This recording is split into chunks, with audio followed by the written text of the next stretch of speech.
I feel relieved. I feel protected. Absolutely, that's how it should be. So, but in this country, it is different. They have taught you almost all your life. They have taught you to abuse rights.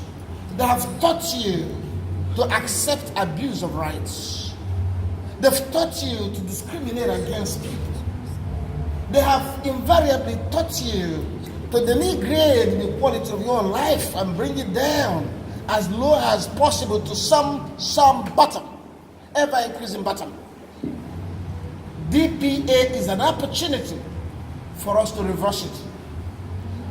DPA is an opportunity for us to come together and begin to talk seriously about right. Every other problem you have in this country is rooted to the fact that rights are not being respected. If your rights are respected, your neighbor will treat you as an equal. Your neighbor cannot abuse you. The police cannot arrest you for nothing.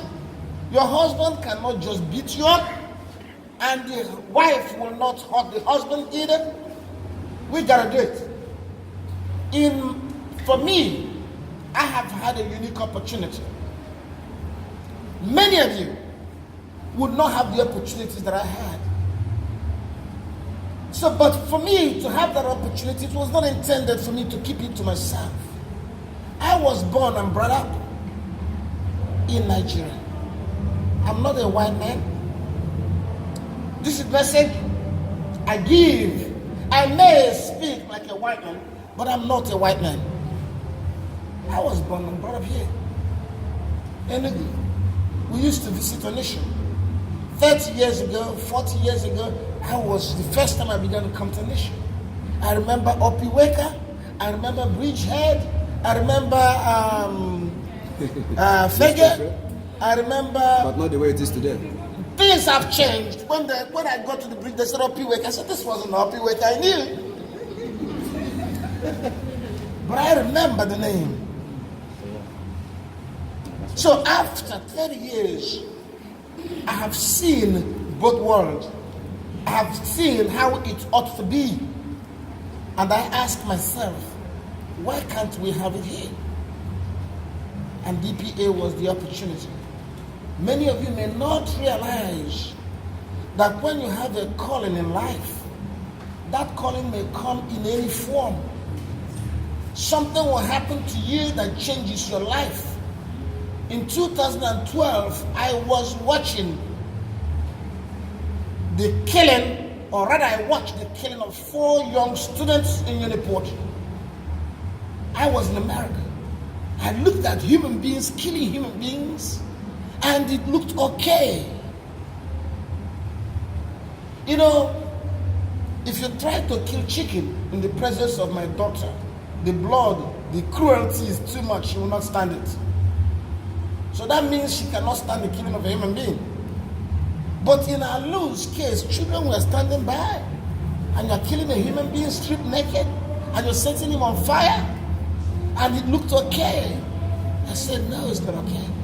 And it brought back memories I had thought that I forgot. Because when we were young in this part of the country, we heard about the boys show here in Onitsha, the killing of prostitutes in hotels. They will go to hotels. You may not, you're too young to realize this. But there was a time in this Onitsha, they would go to hotels and begin to kill prostitutes.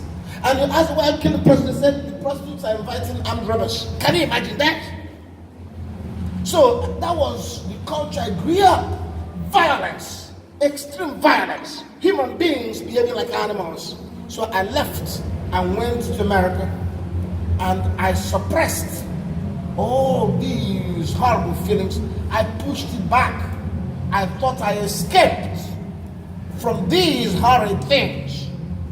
But because of the internet, I was able to see the atrocity that occurred in Alu. And when I saw it, it brought back those years of injustices in my own country. And something snapped in me. We said, no, we deserve a better society. Those who commit crimes will be arrested, prosecuted, imprisoned, but never should human beings find pleasure in slaughtering human beings. Do you know the sanctity of human life is so precious that you cannot take something and kill a human being? So, in a quest to end jungle justice, I started DPA. And it was first called Uniport 4. Immediately I started, people began to listen to me. They began to follow me. From 2 persons, we became 3 persons, 10 persons, 1,000, 10,000, 100,000, and growing. Then we began to speak about injustice across. It was no longer just jungle justice. I saw police brutality. I saw what the Nigerian police can do to you. You are innocent. They pull you over on the road. They know you've not committed a crime. But I ask you to pay money to be set free. How can you set a free man free? He's already free by nature, by what God gave him. By those inalienable rights. He's already free. But you've just turned him into a slave and asked him to buy his freedom. You ask for 10,000, he has no 10,000. Even if he has 10,000, he knows he's innocent. But what is his option? Yes, somebody just walks in there. This is a great guy. And his wife, the newest father. His wife just put to bed yesterday. 2 days ago. Okay, 2 days. 2 nights ago. Ladies and gentlemen, I have the pleasure of accidentally introducing the youngest brother of mine, Charles. That's it. Asimoye.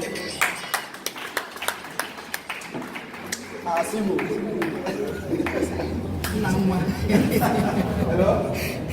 Congratulations. So, this is the first time I'm seeing him.